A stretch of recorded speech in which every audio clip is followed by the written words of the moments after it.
I always loved animals, and I realized there were many other people who did too. But I also realized the problem was huge, multi-leveled, and very, very overwhelming. So I decided I really needed to create different kinds of approaches that were innovative and effective.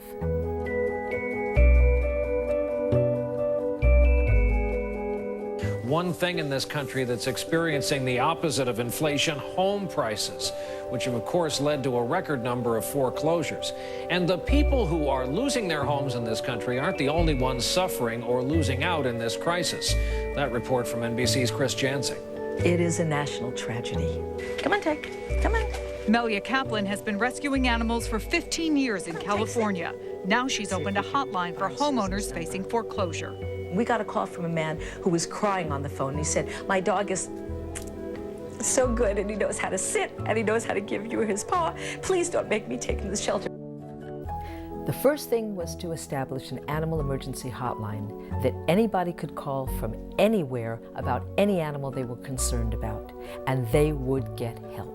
We recently received a call from a pastor on Skid Row who asked us to take in the 40 cats and kittens he and his wife had been feeding for many years. We're here at the Amazing Grace Church in downtown Skid Row, and the pastor here and his wife have been housing and feeding cats for the past decade, dozens and dozens of cats, but they sold the church, and now the cats, well, they must go. The good people from Voice for the Animals have been here since 5 a.m. setting up their have-a-heart traps with a little tuna fish inside.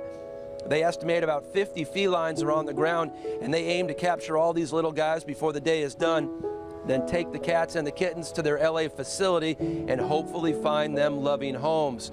Everyone who showed up today is a volunteer, including a couple of cat lovers with the LAPD.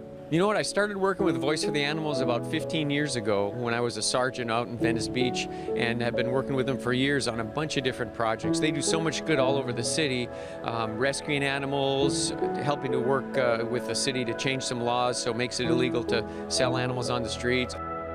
After being cured of ringworm, sterilized, vaccinated, and microchipped, Pumpkin was the first Skid Row kitten to be placed in a new home.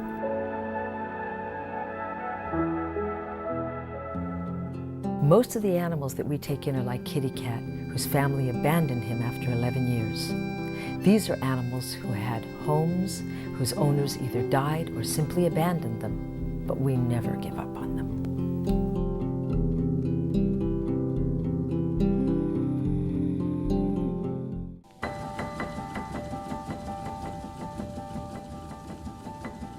I also wanted to create solutions where there were none. Feral cats are unfortunately deemed unadoptable and routinely euthanized in shelters. While these Wilshire Division cops are out patrolling the streets, these cats are patrolling their station house, chasing away the rats. Like much of downtown LA, the Wilshire Division was infested with rats that were making people sick and creating chaos. The cats were finally put to work here after rat poison and extermination failed. They patrol the station, keep the rats away, keep the pigeons away. Is it working? Yes, it is. Putting the cats to work here at the police station was an idea of Melia Kaplan, an animal activist. She says these cats all come from the pound where they would have been euthanized. This idea of using cats to drive away rats worked so well here at the police station that the Flower Mart in downtown LA hired some working cats. The Flower Mart was so infested with rats, they were driving away customers, eating flowers. Finally, they brought cats in here, and that got rid of all the rats. They did the job, man. They came in here and they cleaned this place up. It was so effective. Literally that same day they got dropped off. That was the end of the rats. I knew, and when we did it at Wilshire, it worked. So I knew when we got to Foothill, and we had the number of mice that we had on the property, that sticky traps, there weren't enough sticky traps in Los Angeles to solve that problem.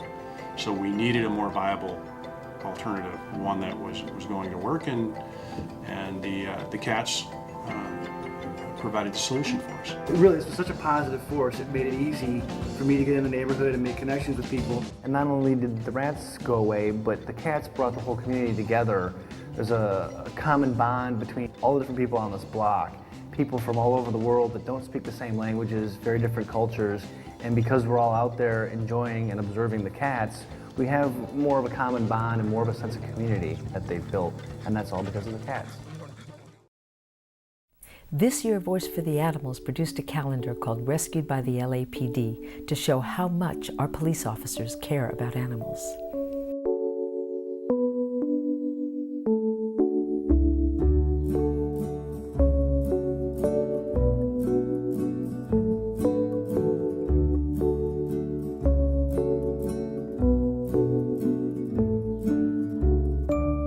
And we are very honored to have Chief Beck, Chief of Police, on the cover of our 2013 Rescued by the LAPD calendar.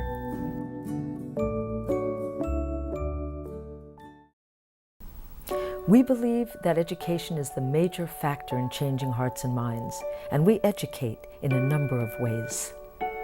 Voice for the Animals, along with a group of students from Crossroads and New Roads schools, made a film called Elephants and Man in order to educate people about the treatment of elephants in captivity.